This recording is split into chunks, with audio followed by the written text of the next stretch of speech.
Surviving a tsunami requires both awareness and swift action.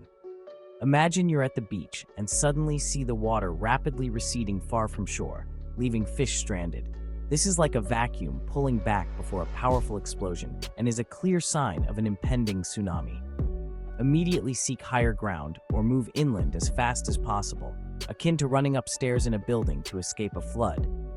If you're in a boat, head to deeper waters, just like moving away from a breaking wave to avoid being toppled.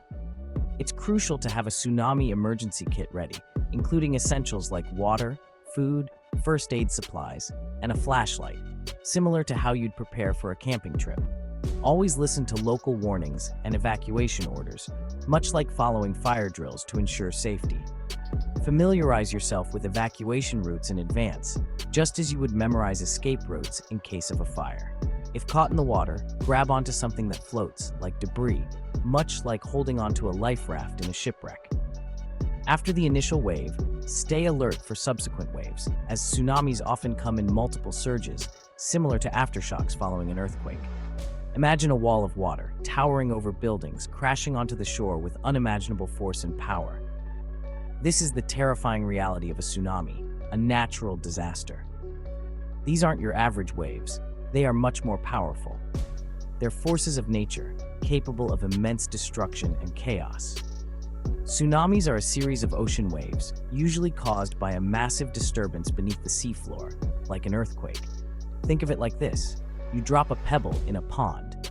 It creates ripples that spread outwards in all directions. Now imagine that pebble is a massive earthquake or underwater landslide. That's the kind of energy we're talking about, but on a much larger scale. These giant waves travel across entire oceans, gaining speed and power as they go. They can strike coastlines thousands of miles away from their origin, leaving a trail of devastation and destruction in their wake. Understanding what causes tsunamis and how they behave is the first step in learning how to survive them. Remember, knowledge is power, and in this case, it could mean the difference between life and death. Section 5. The ground is shaking, the sea is pulling back. What now? Imagine this. You feel the ground shake, a low rumble that sends shivers down your spine.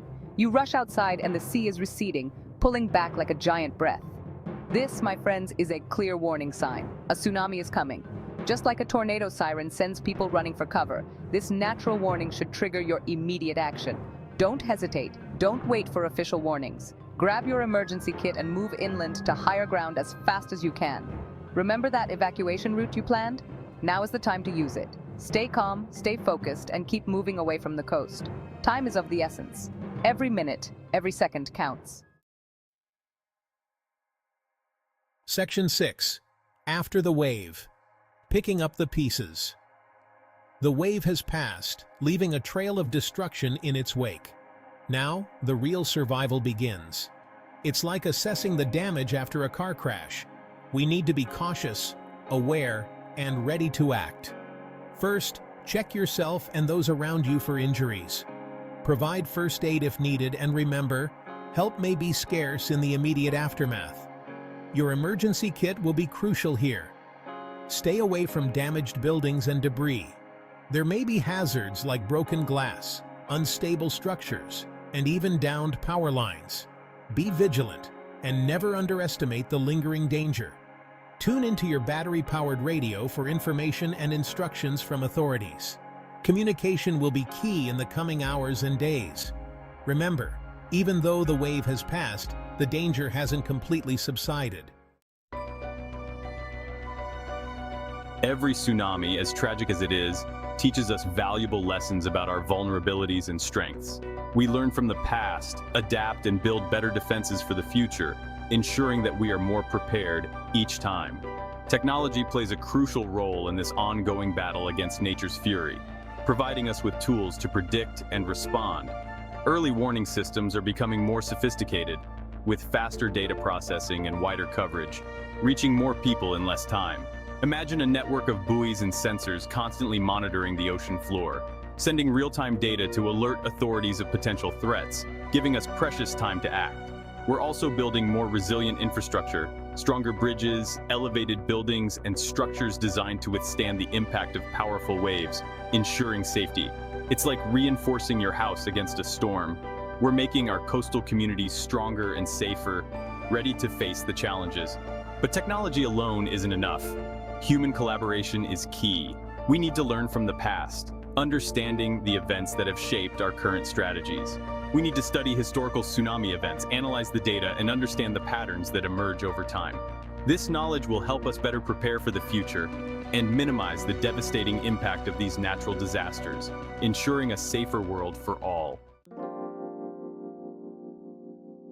When it comes to facing a giant like a tsunami, we're stronger together, united in our efforts. Community involvement and government action are both crucial in building resilience against these devastating disasters. Think of it like this: your community is a team, working towards a common goal. Everyone has a role to play in preparing for and responding to a tsunami, ensuring safety for all. Local authorities can organize drills, educate the public on evacuation procedures, and ensure that warning systems are in place and working properly. Just like a well-coordinated team, communication is key to effective response. Governments need to provide timely and accurate information to the public before, during, and after a tsunami. This includes clear instructions on evacuation routes, shelter locations, and available resources for everyone.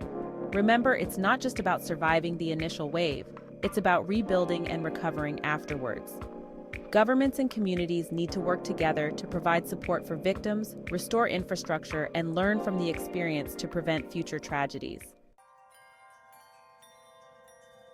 Misinformation can be as dangerous as the disaster itself. In the face of a tsunami, knowing the facts is crucial. Let's debunk some common myths. A tsunami is just one giant wave. It's actually a series of waves. Multiple waves can hit the coastline over several hours. Don't assume it's safe to return to the shore after the first wave. Tsunamis are caused by large ocean storms. While storms can cause large waves, tsunamis are primarily caused by seismic events like earthquakes and underwater landslides. You can outrun a tsunami. Don't even try. Tsunami waves travel faster than a human can run. When you see the sea receding, evacuate immediately to higher ground. Knowing the facts and discarding these myths can save lives. Stay informed, rely on credible sources, and be prepared. The physical devastation of a tsunami is impossible to miss. But the disaster also leaves behind invisible scars, impacting the mental and emotional well-being of survivors. Imagine losing your home, your belongings, everything familiar. The trauma of experiencing a tsunami can be overwhelming, leading to anxiety, PTSD, and depression. It's crucial to acknowledge these invisible wounds and seek help. Support groups, counseling, and therapy can provide a safe space for survivors to process their experiences, share their stories, and begin to heal.